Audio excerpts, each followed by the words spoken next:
pagi semua. Pagi Pak. Bagaimana kabarnya hari ini? Sehat alhamdulillah. Alhamdulillah ya. Hari ini siapa aja yang tidak masuk? Nima, Alpa, Iqbal, Pak. Terus Iqbal sakit. Iqbal sakit. Dia sakit apa? Sakit, saya nggak tahu Pak. Oh, nggak tahu. Yaudah, kita doakan saja teman-teman kita yang nggak masuk. Iya. Mudah-mudahan diberikan kesehatan ya. Amin. Untuk hari ini sebelum kita melakukan atau memulai pelajaran, alangkah baiknya kita berdoa dulu ya. Coba ketua kelasnya berdoa. Siapa? Elsa ya. Silakan mimpin doanya. Ya, terima kasih Elsa telah memimpin doa. Setiap pelajaran kita harus Bapak minta selalu menyanyikan lagu-lagu wajib ya, lagu-lagu wajib nasional. Hari ini Bapak minta kita menyanyikan lagu Indonesia Raya. Oke, siapa yang memimpin menyanyikan lagu Indonesia Raya? Ayah. Oke, Dina, coba kamu jadi dirjen ya, mimpin. Ya. Menyanyikan lagu Indonesia Raya. 1, 2, 3. Indonesia tanah airku, tanah tumpah darahku. Di sanalah aku berdiri jadi pandu ibuku. Indonesia kebangsaanku, bangsa dan tanah airku. Marilah kita berseru, Indonesia bersatu. Hiduplah tanahku, hiduplah negeriku, bangsaku, rakyatku semuanya. Bangunlah jiwanya, bangunlah badannya untuk Indonesia Raya. Indonesia Raya, merdeka, merdeka, tanahku, negeriku yang ku cinta. Indonesia Raya, merdeka, merdeka, hiduplah Indonesia Raya. Oke, terima kasih pada saudara Dina yang telah memimpin teman-temannya ya untuk menyanyikan lagu Indonesia Raya. Dan Bapak minta setiap pertemuan kita nyanyikan lagu-lagu wajib. Supaya apa? Supaya kita terus melestarikan lagu-lagu nasional dan juga lagu-lagu daerah lainnya tentunya. Oke, langsung saja kita masuk ke materi selanjutnya. Masih ingat nggak ke materi kemarin tentang apa? Tentang perang. Perang ini ya, Jepang ya. Iya. Jepang menjajah Indonesia. Sekarang Bapak mau mengajarkan kalian mengenai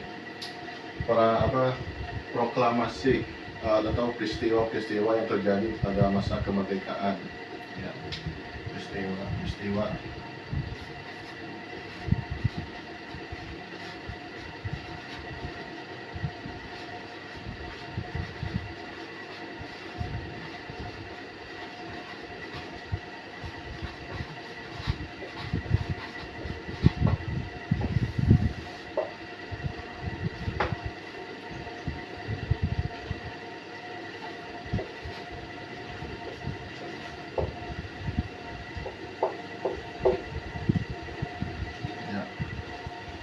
Kita akan mempelajari mengenai peristiwa kemerdekaan Indonesia. Ada yang tahu nggak peristiwa-peristiwa apa aja yang terjadi pada masa kemerdekaan Indonesia? Coba saudara Dina apa? Suasana malam 15 Agustus. Suasana malam 15 Agustus. Suasana malam 15 Agustus.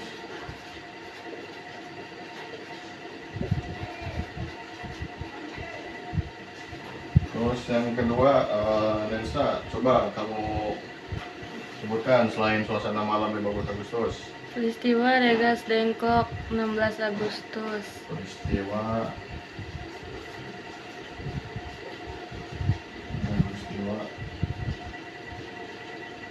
Rengas Dengklok.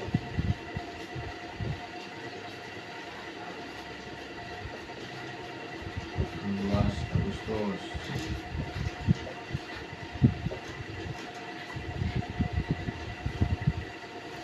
Terus yang ketiga, SIPA.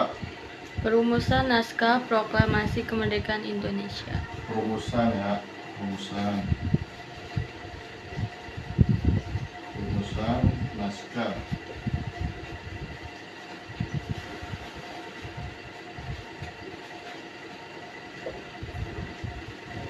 Terus yang keempat, coba kamu tahu kentung.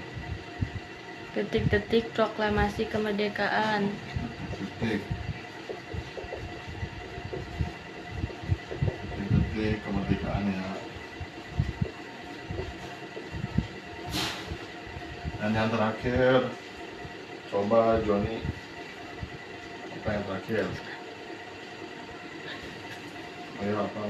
Nggak tahu ya. Sebentar Pak. Momentum proklamasi. Momentum.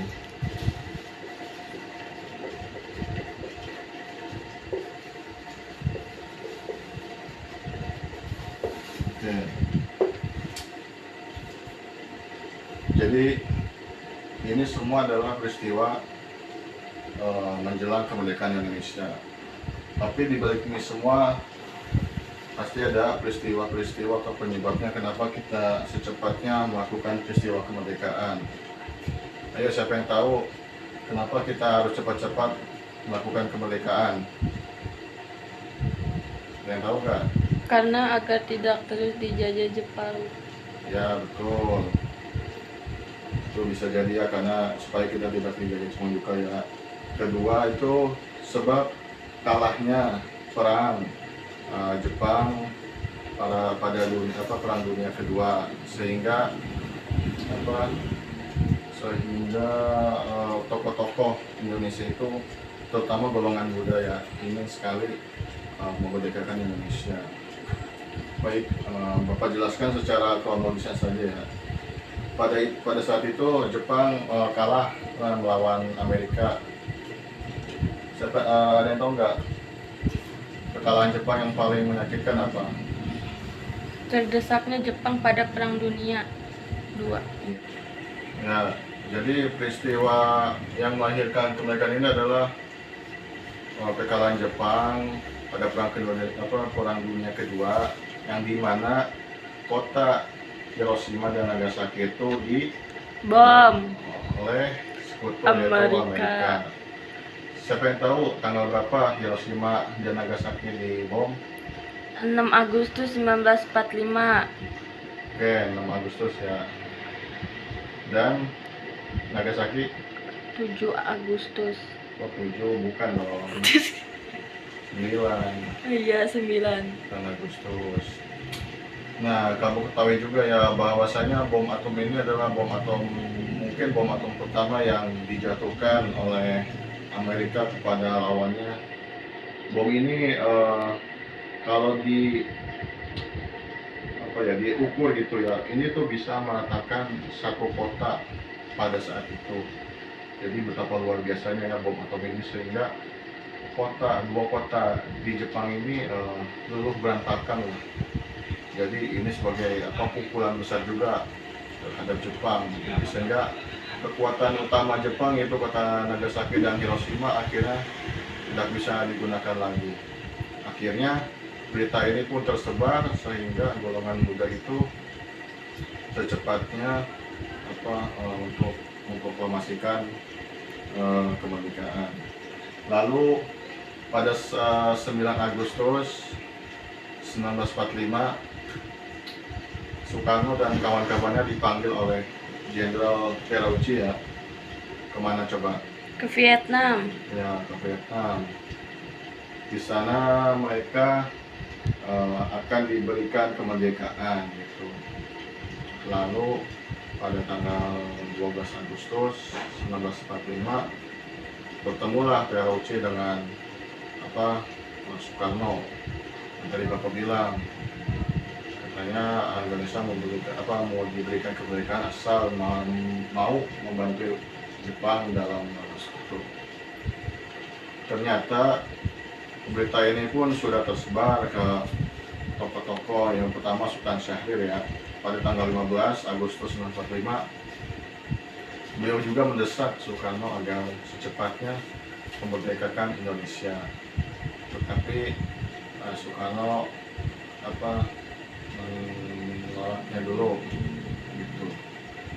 Nah langsung untuk membahas peristiwa ini Bapak minta, ini kan ada 5 peristiwa ya.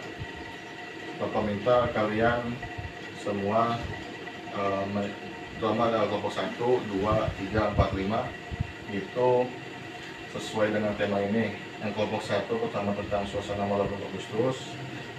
Selanjutnya Bapak beri waktu 2 menit, kalian cari itu di LKS.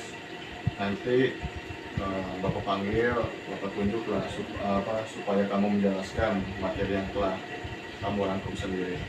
Oke, bisa dipahami? Ya baik ya, waktu sudah habis. Baik kepada kalian semua, Bapak langsung tunjukkan aja ya untuk menjelaskan mengenai peristiwa-peristiwa tersebut. Oke, langsung dari kelompok 1, siapa yang mau menjelaskan? Siska, Pak. Siapa? Siska. Siska, coba Siska kamu jelaskan.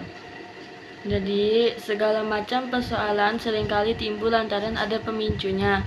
Begitupun dengan peristiwa Rengas Dengklok 16 Agustus 1945 yang ternyata diawali dari perdebatan serius antara sekelompok pemuda dengan Bung Karno. Kala itu, tanggal 15 Agustus 1945 malam, kira-kira pukul 22.00 WIB di rumah Soekarno, Jalan Pengangsaan Timur No.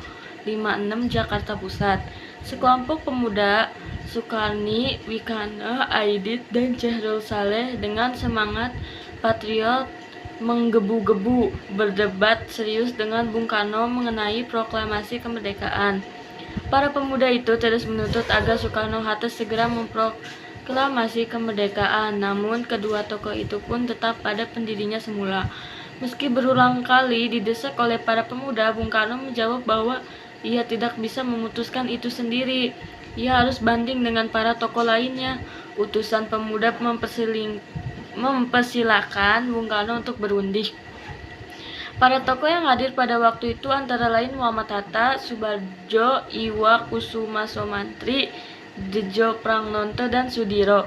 Tidak lama kemudian Hatta menyampaikan keputusan bahwa usul para pemuda tidak dapat diterima dengan alasan kurang perhitungan. Oke, cukup ya.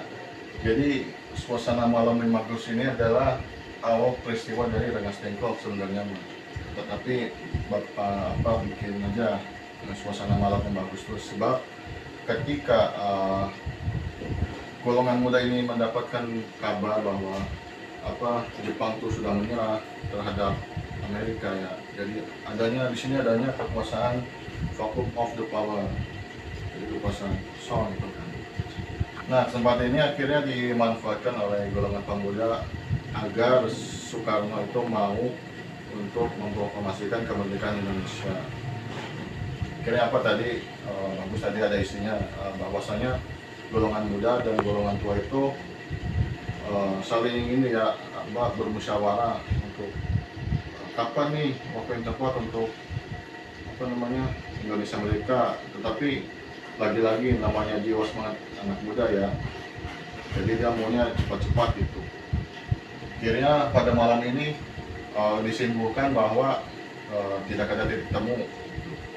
Akhirnya nanti timbul peristiwa Rengas Dengklok. Nah selanjutnya Bapak minta dari kelompok 2 untuk menjelaskan mengenai peristiwa Rengas Dengklok 16 Agustus. Kira-kira kelompok 2 siapa yang mau membacakan atau mau ditunjuk? Saya, Pak. Oke, Dina, coba kamu jelaskan.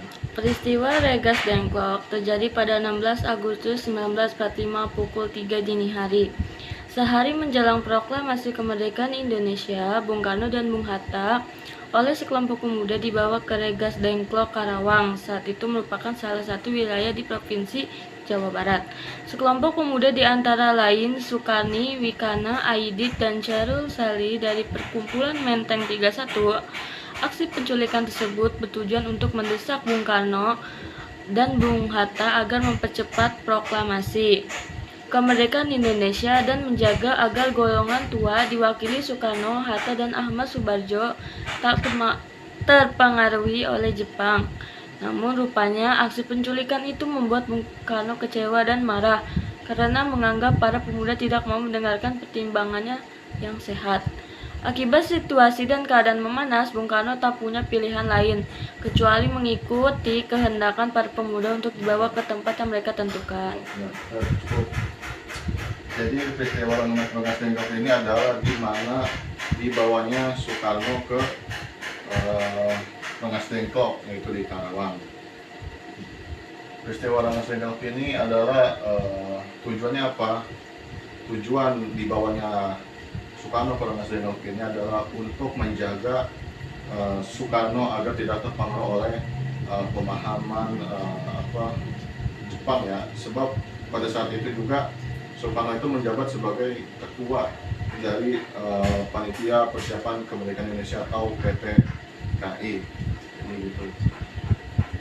Jadi dalam malam peristiwa Rengas Dengklok ini Soekarno juga mendesak kepada pemuda sebab mereka tidak sabaran gitu, tidak mendengarkan apa kata Soekarno. Soekarno tahu kalau misalkan secepatnya juga itu tidak baik, takutnya ada tumpahan darah atau dan lain atau semacamnya lah ya. Jadi seperti itu terjadi peristiwa Rengas Dengklok. Lanjut, ketiga, tentang perumusan naskah proklamasi. Kelompok 3 coba jelaskan, serta menjelaskan atau ditunjuk aja? Tunjuk aja, Pak. Coba Lista jelaskan mengenai perumusan naskah proklamasi. Soekarno atau Muhammad Hatta beserta Fatmawati dijemput oleh Mr. Ahmad Subarjo bersama sekretaris pribadinya Sudiro sekitar pukul 5 WIB. Mewakili golongan tua, Ahmad Subarjo memberikan jaminan bahwa proklamasi kemerdekaan Indonesia akan diumumkan pada tanggal 17 Agustus 1945 selambat-lambatnya pukul 12. Rombongan Soekarno-Hatta tiba di Jakarta sekitar pukul 23 WIB tanpa menunda. Rombongan langsung menuju rumah Laksamana Tadashi Maeda di Jalan Imam Bonjol No. 1 setelah lebih dahulu menurunkan Fatmawati dan putranya di kediaman Soekarno. Di ruang makan rumah Laksamana Maeda, jelang tengah malam, rumusan teks proklamasi akan dibacakan esok harinya disusun. Soekarno menuliskan konsep proklamasi pada secarik kertas, sementara Hatta dan Ahmad Subarjo menyumbangkan pikirannya secara lisan. Oke. Jadi perumusan naskah proklamasi ini adalah di mana Soekarno, Muhammad Hatta, dan satu lagi siapa? Subarjo. Ahmad Subarjo ya. Itu melakukan perumusan naskah proklamasi di rumah Laksamana Maeda. itu rumah Laksamana Maeda, yaitu perwira tinggi tentara Jepang ya. Peristiwa naskah proklamasi ini diketik oleh siapa? Oleh Sayuti Melik. Sayuti Melik. Ya. Jadi perumusan naskah ini sangat luar biasa sekali ya, bahwa pada malam yang sangat sudah malam terus di bawah tekanan juga dan ya bermacam kekacauan, tapi tiga tokoh ini dapat menyelesaikan perumusan naskah proklamasi. Luar biasa sekali perjuangannya. Lalu kelompok 4, petinggi kemerdekaan. Coba kelompok 4, siapa yang mau maju membacakan hasilnya? Tunjuk aja, Pak, tunjuk. Vicky, coba mau jelaskan. Sekitar pukul 4 WIB dini hari menjelang subuh, perumusan naskah proklamasi kemerdekaan Indonesia selesai disusun.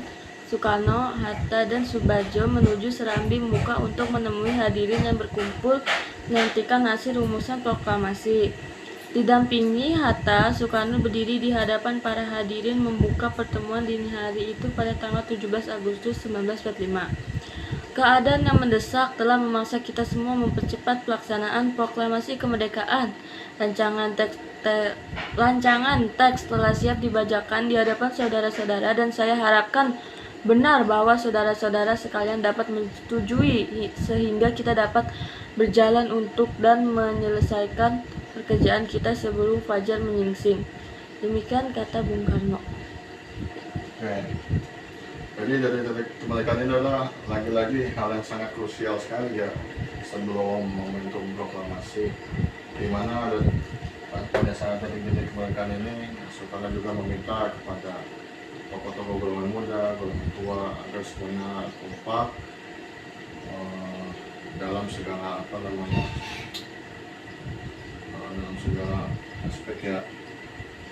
Yang diminta juga supaya rakyat juga berkumpul nantinya itu. Terus kayak lalu yang terakhir kelompok 5 memotong proklamasi ya, dan tolong juga nanti dibacakan teks proklamasi juga. Oke, kelompok 5 siapa yang mau memulai? Ini ya, coba Nesa bacakan. Peristiwa proklamasi yang telah dinanti-nanti dengan harap-harap cemas itu akhirnya terjadi juga pada jam 10 pagi waktu Jakarta tanggal 17 Agustus 1945 atau 17 Ramadan. Proklamasi kemerdekaan Indonesia dikumandangkan pagi ini bertepatan di Rumah Soekarno, Jalan Pegangsaan Timur 056, Jakarta Pusat. Ketika itu, di hadapan para anggota Panitia Persiapan Kemerdekaan Indonesia atau PPKI dan beberapa ratus pemuda Jakarta yang sempat diberitahu, Bung Karno membacakan teks proklamasi kemerdekaan Indonesia, sebuah teks keramat bangsa yang sebelumnya telah ditandatangani Bung Karno bersama Bung Hatta. Pembacaan naskah proklamasi pun berlanjut dengan momentum pengibaran sangsaka merah putih hasil jahitan Ibu Negara pertama Republik Indonesia, Fatmawati, menandakan Indonesia telah merdeka. Usai pembacaan teks proklamasi, berita tentang proklamasi kemerdekaan Indonesia pun menyebar. Jadi momentum proklamasi inilah di mana kita waktu itu merdeka, itu tanggal 17 Agustus. Nah, siapa yang mengibarkan bendera pada saat itu coba? Fatmawati. Bukan, Fatmawati kan yang membuat benderanya. Nggak tahu ya. Yang mengibarkan bendera itu adalah Suhu dan Suhu Latif. Ya. Begitu. Lalu coba kamu bacakan teks proklamasi. Sebentar Pak, lagi nyari halaman. Oke, Saudara Nesa coba bacakan teks proklamasinya. Proklamasi, kami bangsa Indonesia dengan ini menyatakan kemerdekaan Indonesia. Hal-hal yang mengenai pemindahan, kekuasaan, dan lain-lain diselenggarakan dengan cara sesama dan dalam tempo yang sesingkat-singkatnya. Jakarta, 17 Agustus 1945, atas nama bangsa Indonesia, Soekarno dan Hatta. Oke, terima kasih Nesa, tepuk tangan dulu. Good. Oke, cukup ya materi pada hari ini, dan terima kasih untuk kalian semua, luar biasa sekali karena telah membuat resume atau kesimpulan atau cerita dari peristiwa kemerdekaan tersebut. Oke, hari ini kita cukupkan materi hari ini, kurang lebihnya mohon maaf ya. Kita sudahi dengan membaca hamdalah. Alhamdulillah. Dapat.